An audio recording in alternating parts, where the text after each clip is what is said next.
इस कहानी के लिए बहुत सारे लोगों ने अलग अलग मेल किए हैं। मैं इस कहानी को सुनाना नहीं चाहता था। इसकी कई वजह है जो मैं आपको आखिरी क्लाइमेक्स में बताऊंगा। लोगों ने कहा कि हम इस कहानी की फरमाइश कई बार कर चुके हैं, लेकिन आपने कभी सुनाई नहीं। यह बात मुझे दिल पर लगी, तो मैंने सोचा कि अब देर नहीं करता, यह कहानी बता ही देता हूँ। जैसे भूत प्रेत और आत्माएं होती है, वैसे ही उर्दू में उन्हें जिन्न और जिन्नात कहा जाता है। यह भी आत्मा और भूत ही होते हैं।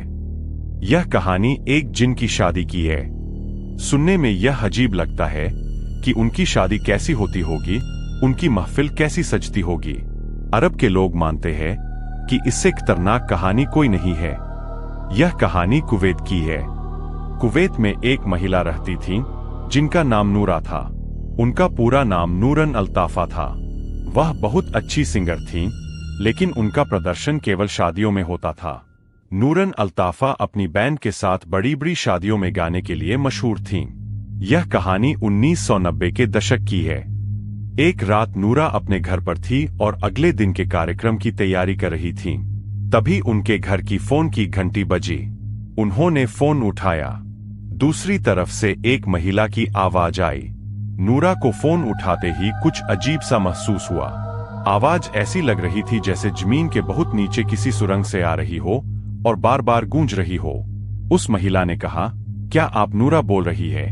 नूरा ने जवाब दिया, जी, मैं नूरा बोल रही हूँ। महिला ने कहा, कल हमारी शादी है, आपको गाने आना है। नूरा ने कहा, इतने कम समय में यह मुमकिन नहीं है, क्योंकि मेरी और भी बुकिंग्स है। उसने जवाब दिया, कोई बात नहीं, मैं आपको 2 गुना 4 गुना पैसा दूंगी, लेकिन आपको कल आना ही होगा। नूरा कुछ देर सोच में पड़ गईं। वह मना करना चाहती थीं, लेकिन सामने वाली महिला की आवाज में एक अजीब सी पकड़ थी। वह चाहकर भी मना नहीं कर पाईं। कुछ देर सोचने के बाद उन्होंने कहा, ठीक है, हम कल आ जाएंगे। सामने वाली महिला ने कहा, ठीक है, हमारे लोग कल आपको लेने आएंगे। आप अपनी बैंड के साथ तैयार रहिए। शहर के बाहर हमारी एक हवेली है, वही कार्यक्रम होगा।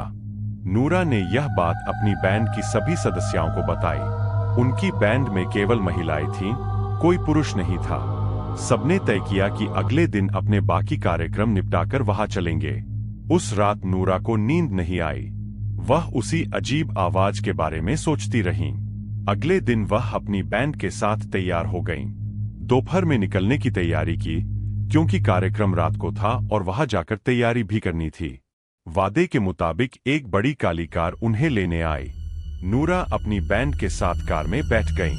कुछ दूर जाने के बाद उन्हें अजीब सा महसूस हुआ। कार के शीशे में किसी का भी चेहरा दिखाई नहीं दे रहा था।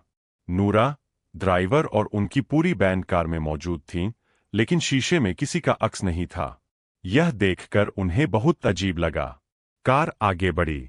धूप तेज थी, लेकिन सड़क पर कार की परछाई नहीं बन रही थी। नूरा ने ड्राइवर की तरफ देखा। उसकी आंखें थीं, लेकिन पलकों का नामो निशान नहीं था।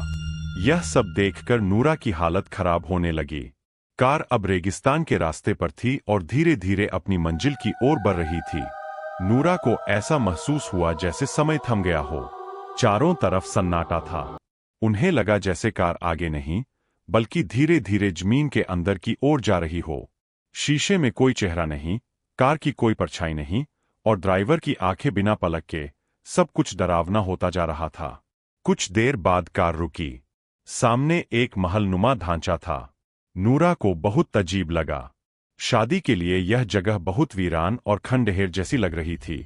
ऐसा लग रहा था कि यह महल कभी बहुत खूबसूरत रहा होगा, लेकिन अब उजड़ा हुआ था। वे लोग कार से उतरकर महल की ओर बढ़े। नूरा को लगा जैसे महल की दीवारें हल्की हल्की हिल रही हों, जैसे वे सांस ले रही हों। तभी उनके कानों में धीमी सी आवाज गूंजी, स्वागत है। नूरा एकदम से डर गईं। यह था भाग 1।